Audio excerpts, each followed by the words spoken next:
So go back to the hadith. It's an interesting hadith. Ibn Mas'ud stood up.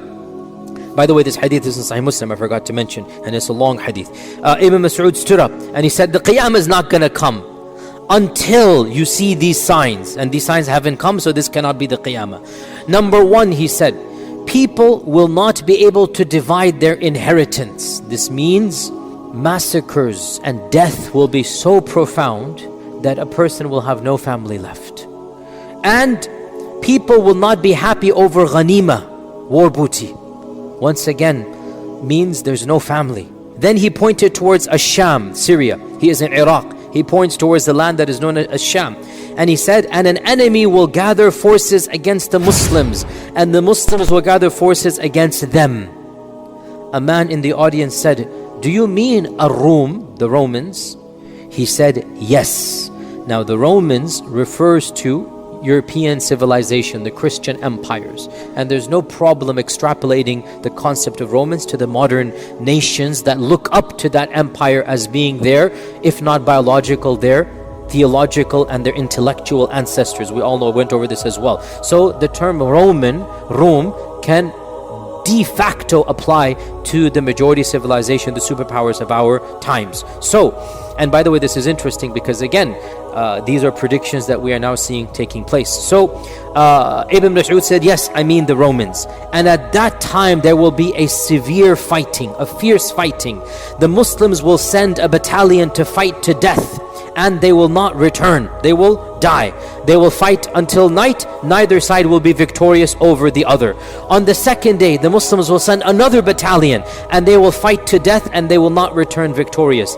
On the third day, the same thing will happen. And then on the fourth day, so for 3 days, Muslims are going in, and it is going to be massacre after massacre. Nobody will remain alive from the first batches that go. On the fourth day, Allah Azza wa Jal will grant victory to the Muslims, and the enemy will be defeated. So there will be 4 days of battle somewhere in Bilad al-Sham. Now, is this the great Armageddon, or is this the precursor to the Armageddon? This is not the great Armageddon, it looks like. This is the precursor. This is a massive war that will take place before the Armageddon. Now the hadith goes on, and this is from the statement. This will be a battle the likes of which have never seen before. This is very terrifying. In human history, no battle has taken place that is more terrifying and more severe than that battle that will take place towards the end of times. And then Ibn Mas'ud said, and this is so powerful, and it's not Ibn Mas'ud, it is from the Prophet ﷺ, so much so that a bird that will fly over them will fall down dead. Now, you tell me, before I move on, you tell me, no matter how many people are killed by the swords on this land, will it affect a bird in the heavens? No. What will affect a bird in the heavens? Not swords. Get the point. Not swords. Something is going to happen that a bird in the heavens will be flying over, it will come down dead. And then the hadith goes on, out of a family of 199 will perish and one will survive. The attrition rate in this war, 99%. Allahul Musta'an. What war in human history has had 99% death? None. I don't know of any. 99%. The victory was given to the 1%. 99%. And this is when the Prophet ﷺ said, Ibn Mas'ud said, so how can anyone be happy over ghanima or any inheritance be divided? In other words, may Allah protect all of us. If somebody were to give you $1 million but you have no family, wallahi, what sane person will choose that? Family is worth more than this whole dunya. The next hadith we'll mention, which is a very cryptic one, and it is authentic hadith, and it is the hadith in Sahih Muslim.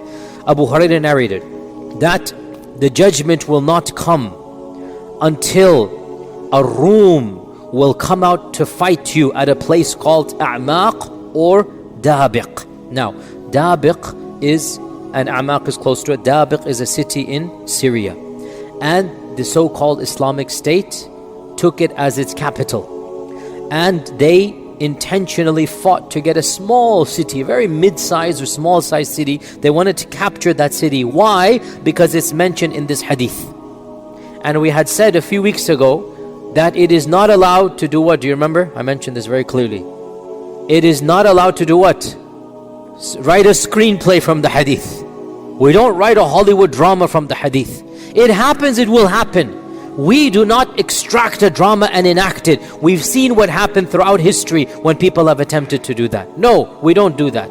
It happens, it will happen. But you don't think you are the one who's going to go do that. We have seen time and time again, people have attempted to do that and it has failed miserably. And one of the most important examples, this is another example of ISIS and Dabiq and whatnot. Another example we mentioned is Juhayman and his takeover of the Kaaba, and he thought he would enact all of the hadith that are mentioned, but he couldn't, because again you have to pick and choose, just like over here. And anyway, so the hadith goes on that the Romans will come and fight you at a land called Dabiq, and the best of the people of earth from the city of Medina will leave Medina and fight against them.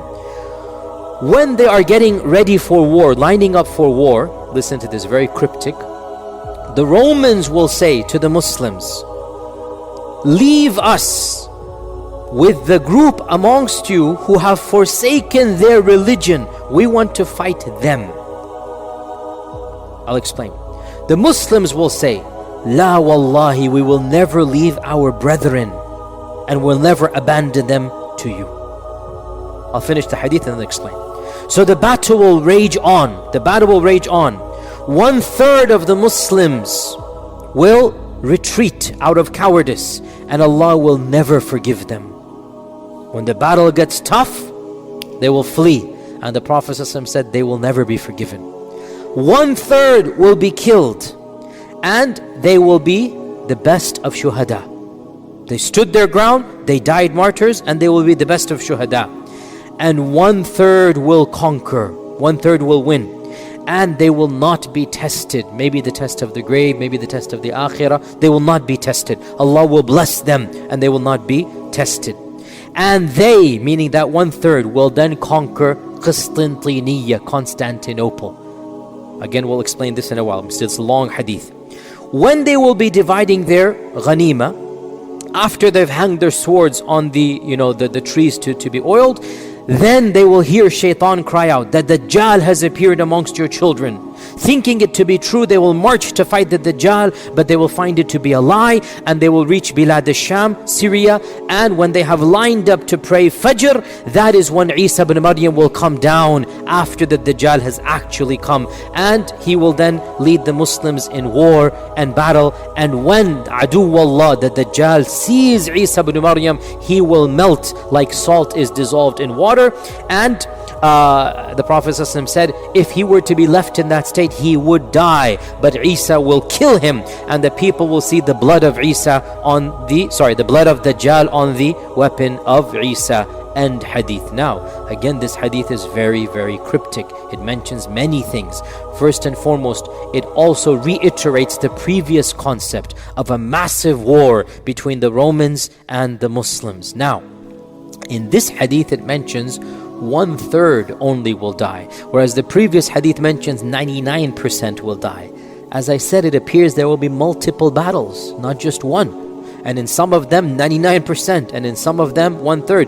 This hadith mentions that this army will conquer Constantinople, whereas the previous hadith does not mention that. So maybe there are multiple wars going on in the world, and the Dajjal's announcement will take place in all of them. Shaitan's gonna frighten the Muslims. Dajjal is here. They're gonna be expecting Dajjal because they're seeing the hadith take place. So Shaitan will use it as a tactic. So maybe multiple groups will run back to Bilad al-Sham, and there they will be with the Mahdi, and the Mahdi will then be leading them in Salah, and Dajjal will actually have come at that point in time, and then Isa will come down as we had mentioned.